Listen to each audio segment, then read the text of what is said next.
We're starting. Okay. We're live. Okay. Ready? 3, 2, 1. Hello, everyone. Welcome to episode 213. We're going to call this Don't Buy the Blinky Box. My name is Haim Cohen. Tom is somewhere. He's there. I'm here around here somewhere. Until August 1st. And then I am in your car speakers. Woo! What you need to do is we need to find a way to be left and right.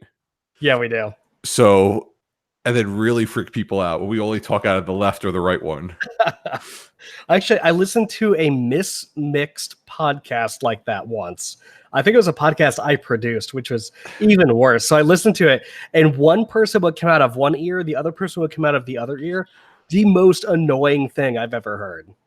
I think that when people use the AirPods or whatever Bluetooth, I think it's the right one that's the dominant one. So we should stereo mix it just to the left ear.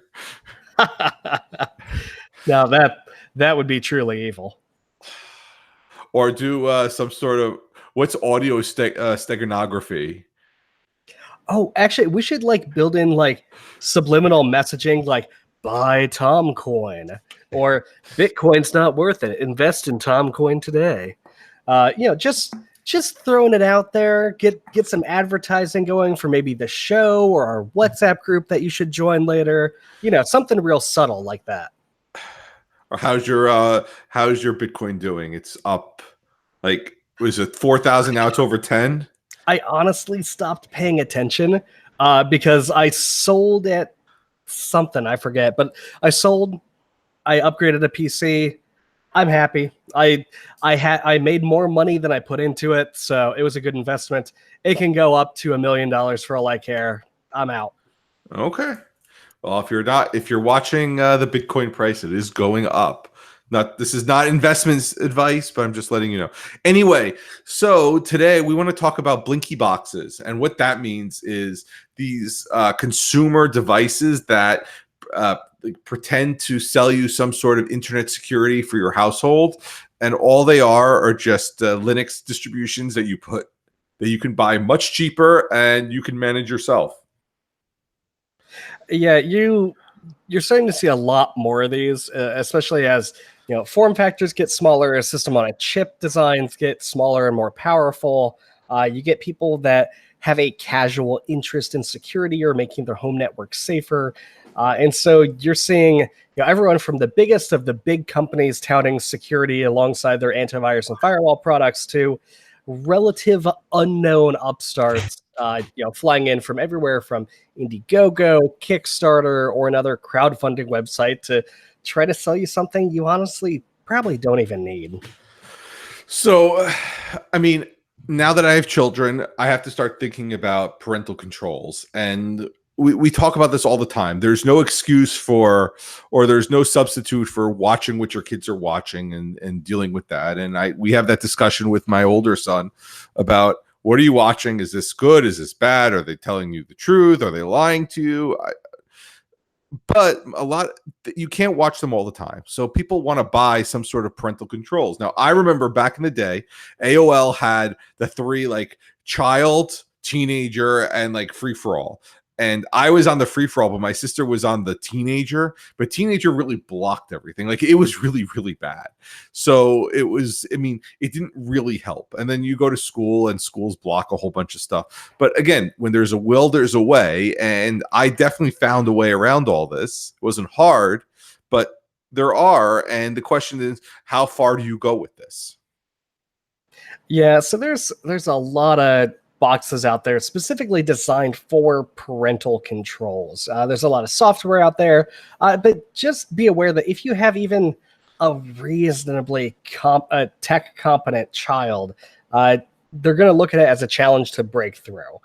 So me getting around parental controls was literally my first introduction to breaking computer security safeguards, right? It wasn't anything magical. It involved a bunch of password guessing and clicking around the Windows control panel. But, as a young child, I did it. I found it completely exhilarating. And since I've never really stopped, I'm breaking and hacking and pen testing, legally, just about everything I can get my hands on. I'm going to drop a knowledge bomb on the Comcast router crowd right now. So my student told me that his dad was into security and his dad would limit him when he would fail, but he found a way around it. And you're going to love this one. And he promised not to, I promised I wouldn't disclose how he did it, but the good thing is the student is anonymous, so I can't. On all Comcast boxes, they have a guest network that's being broadcast. So he just connected to the guest network. And it was genius. It was so simple. So his father blocked Fortnite IPs, so he just disconnected from his home network and connected to the same router, but on the guest network. Very nice. Very nice. And I want to give him credit for figuring this out, but here's the problem.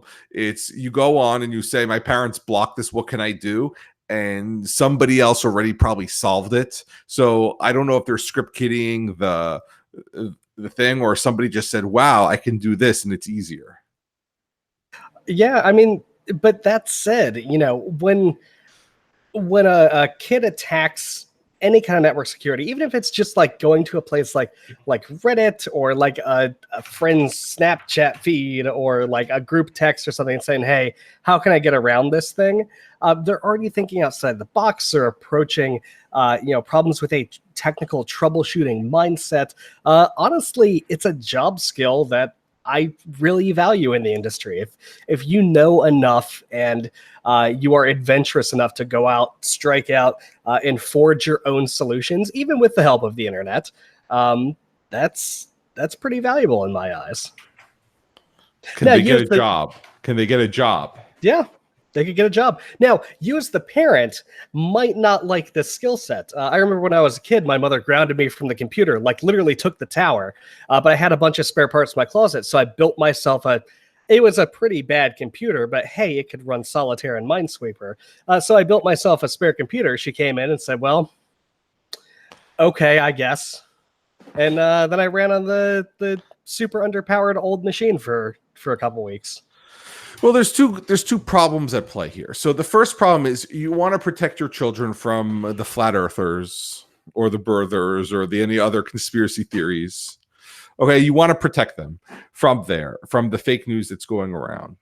And you can't just watch them all the time. We get that.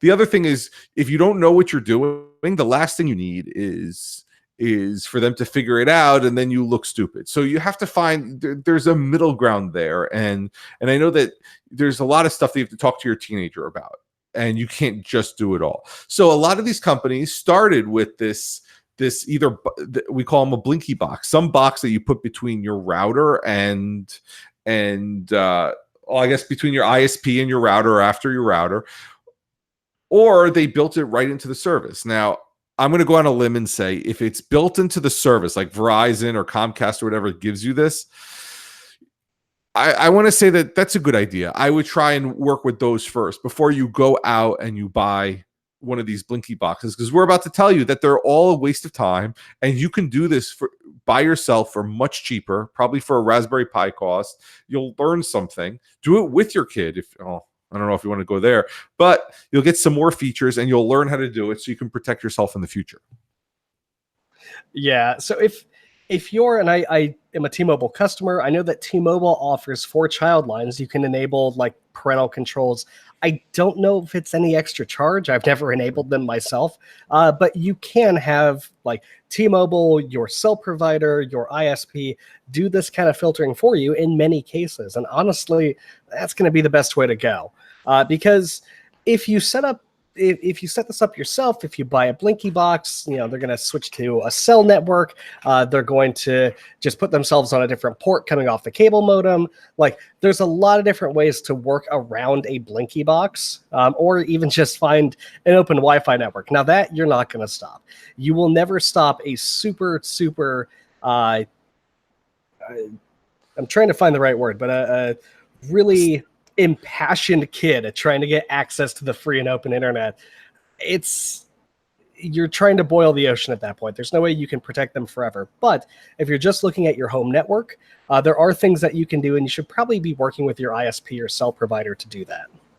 So I want to take a couple of these Blinky boxes, and I want to go through the features that it provides, and I think we can go through and talk about how to do this yourself without buying anything. I think that's the simplest way to do it.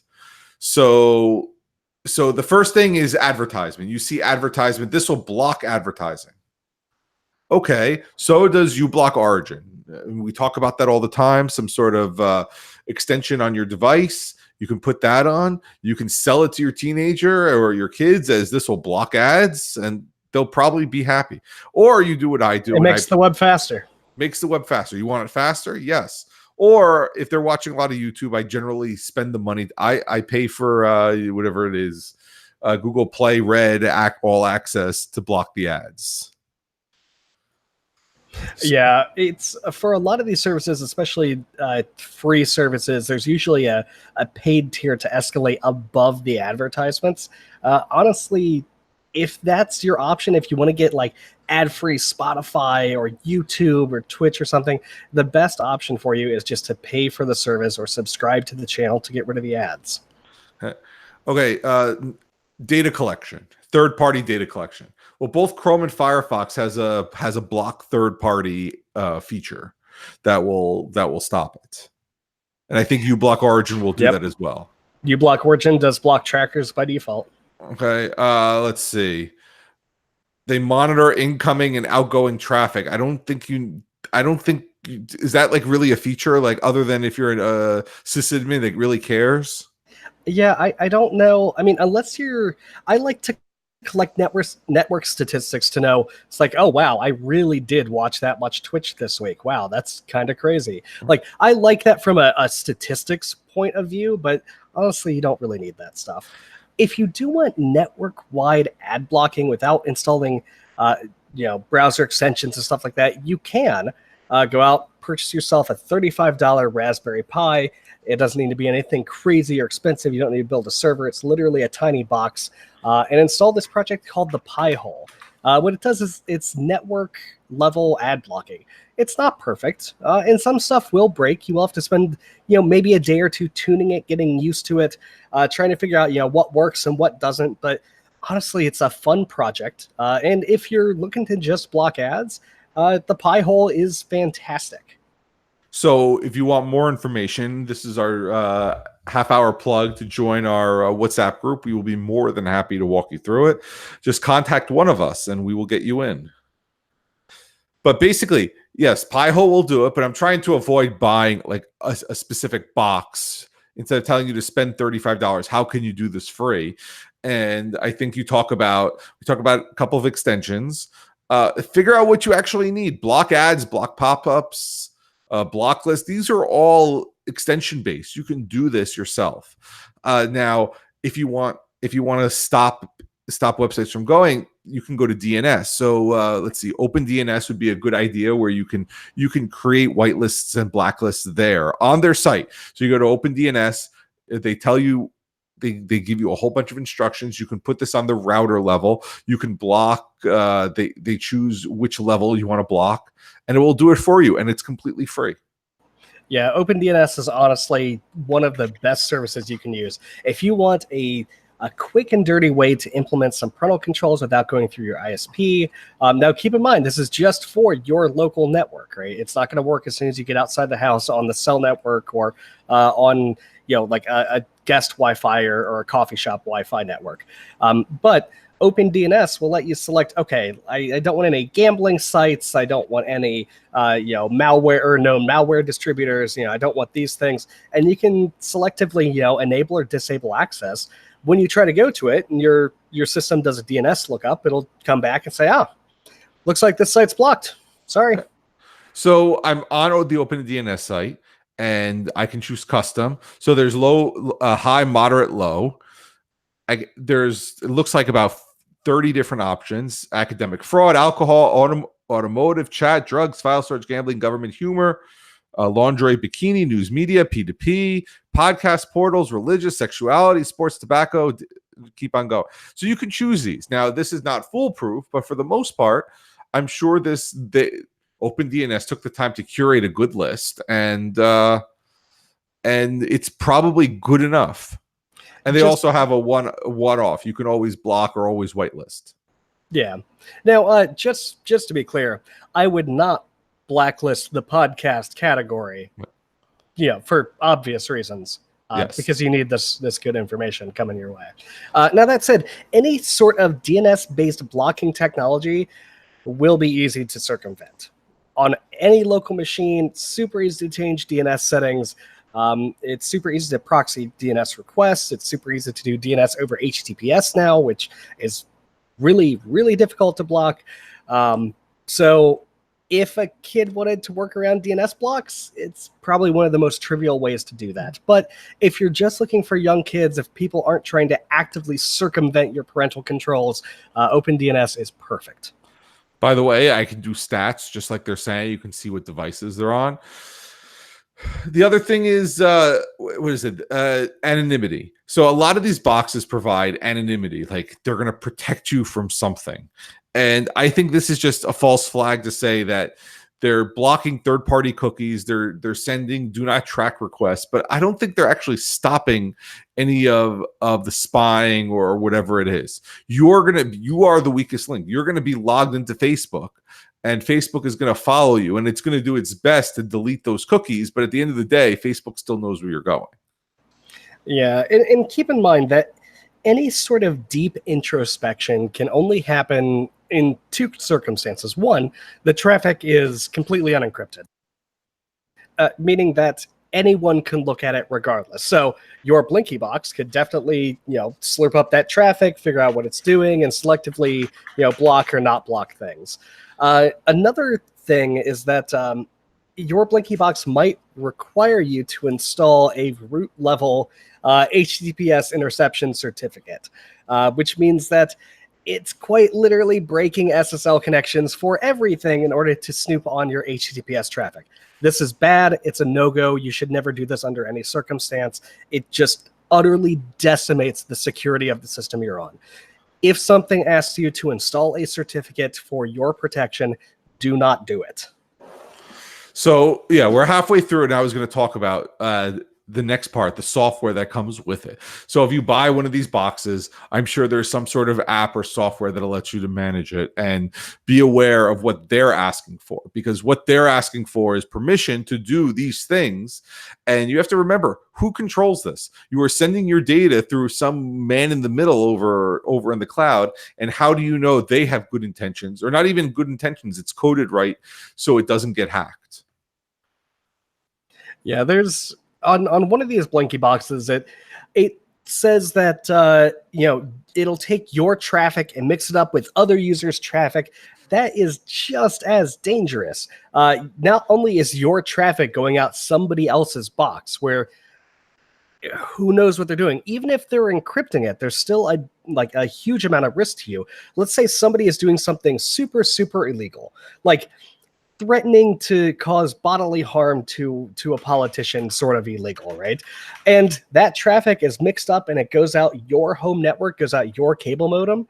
Guess who's on the hook for that? Guess who gets the knock at the door for that, right? You don't want to get that phone call. You don't want to get that knock at the door or that letter. So if one of these boxes says that they jumble up your traffic with other people's and ship it out to increase anonymity, you should be extremely skeptical and extremely wary of the risks involved there. Now we're talking across the network. So yes, you don't want the FBI at your door because you became a Tor exit node, which basically what you're saying you're doing. It's the next thing they talk about is VPN. So basically the same thing. They're taking all your stuff and they'll say, oh, well, you can send it out using our VPN. Well, we talked about free VPNs.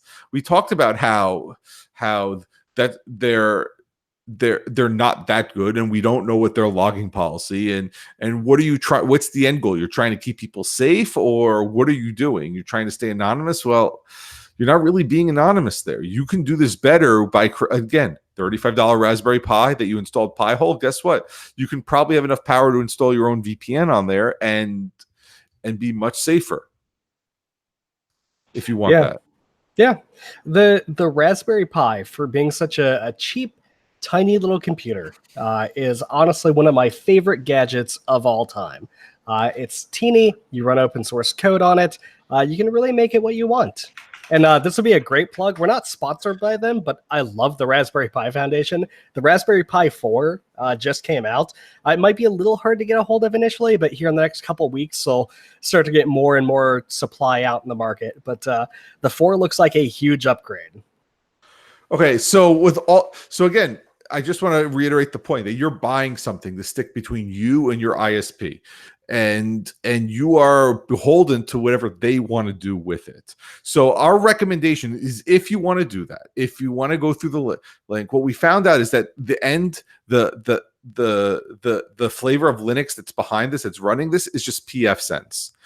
And with pfSense or OpenSense, or Tom's going to interject in a second, that's all it is. It's just some Linux distribution that will control all this. If you want to do it, it's not a bad project to download and install and play around with the settings. Like you said, we can install Pi-hole, you can install OpenVPN, you can do DNS through it, you can do a whole bunch of different statistics. But it's not, don't pay the money unless you really want to. But a couple of things. First, check your router, make sure they don't have that software, because again, Verizon or Comcast or CenturyLink or whatever has a vested interest to keep your router up and going, and you're controlling it a little bit more than your ISP. But if you don't trust them, build your own. It's not that hard, and you'll learn something.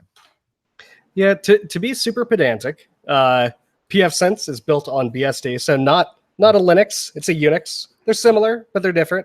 But something like pfSense is a fantastic project. If you have any interest at all in running your own network, getting a little bit more enterprisey with it, getting definitely a deep technical experience with networking, pfSense is just wonderful.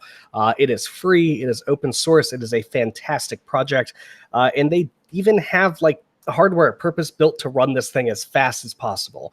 I think you and I were looking, the cheapest box is probably around $100 to $150, right? It's definitely not a throwaway toy, and you will have to use some of your, flex your tech muscle a little bit to get used to this thing. But if you did want the complete network control experience, I use pfSense. I've been running pfSense for years on years, and it is just magical. So I do want to take this with whatever time we have left. And we see our biggest problem is that we're not teenagers. We've been discussing the computer. And to be honest, I think even millennials now are not buying internet back into their house. They're just using their mobile devices for literally everything. And when you get to a mobile device, you have a couple more different options. And the first two options, or the biggest option, and the one I probably recommend more, is to use the built-in parental controls that Google and Apple actually are now giving you. Apple just came out with, not this cycle, but last cycle, some sort of digital well-being. They both did. Same with Google. They will let you do some parental controls based on there. And guess who runs it? It's both Apple and Google, which at some level they do have a vested interest to make sure it works correctly. Yeah, basically every major technology platform has got parental controls of some type or another. I just bought a PlayStation. When you set it up for the first time, they say, okay, do you want to make a child account? What ratings are they allowed to play? What TV shows and movies are they allowed to watch? You can set every parental control through that device. The Nintendo Switch is the same way. Phones are starting to catch up with good parental controls now. Again, they're not foolproof, but it is way better than not doing anything. And that's kind of what you have to take away from this. It's that you do have options. None of them are going to be perfect. But if you look at the devices, if you look at the stuff that these services have built in, there's going to be a lot there that you weren't expecting to find. There's going to be a lot of really nice controls. They're not perfect, but they're better than nothing. So while we're talking, I'm on the Google Play Store. Google Family Link for Parents has a whole bunch of 4.5-star reviews. This app is excellent. Google Family Link for Children, which is the companion app that you put on your kid's phone, 1.2. This app is terrible. It doesn't work. They locked me out. And I'm just... That is fantastic. So that the Google Family Link series of apps is probably doing a decent job. And I know that Apple has one. I don't know how it works, but I know it has one. So again, make sure it's from Google and make sure it's from Apple. It's probably built into your phone. Don't go with some third-party company that charges you money. Just go with the big names that you understand and you know they're probably the right answer. And again, you don't want to limit your kids to nothing. They'll find ways around it. If you can't have the conversation with them, you know what? That we're going to disable the phone at dinner. That sounds like a reasonable option. And say, hey, look, we're at dinner, no phones. Like, take it or leave it. It's our house. But if you disable it at all random times, you know what? They're going to find a way around it. Yeah, the last thing you want is to lock your kid down so much that they try to find alternative avenues around the technology or just find completely different technology that's not within your field of control, right? It needs to be a partnership. It needs to be, talking. It can't just be you, the dictator, coming down with the technology hammer where your iron fist is law. I realize I'm now giving parenting advice, and that's a totally different podcast. Well, I need to start one, but look, I have 2 kids, and for whatever reason, my 2 kids both found the educational side of YouTube. I don't know how, but I did something right. That's definitely a good thing. By the way, if you're looking for nice educational content, it's probably a good idea to plug Khan Academy because Absolutely. Khan Academy is just fantastic. If you want to learn chemistry, algebra, history, whatever, Khan has got a series of videos on it, tutorials, lessons, lectures, quizzes, the whole deal. So, no, I will also reiterate for Khan Academy, and I just want to continue with, okay, so you have all this. The next thing comes some sort of subscription. That's on you. If you're going to pay for a subscription, again, make sure you trust the company. Make sure you do all this. I don't think a subscription is necessary for all of these things. I think looking around, digging through your router settings, asking around what other people have, I think the answer is you're going to find that a lot of this is built into different devices that you have. You just have to look. Like I said, I'm looking at Google Family Link for parents. I know Apple has this. It's built in through their family accounts. You may have to reshuffle your family accounts if you all have iPhones.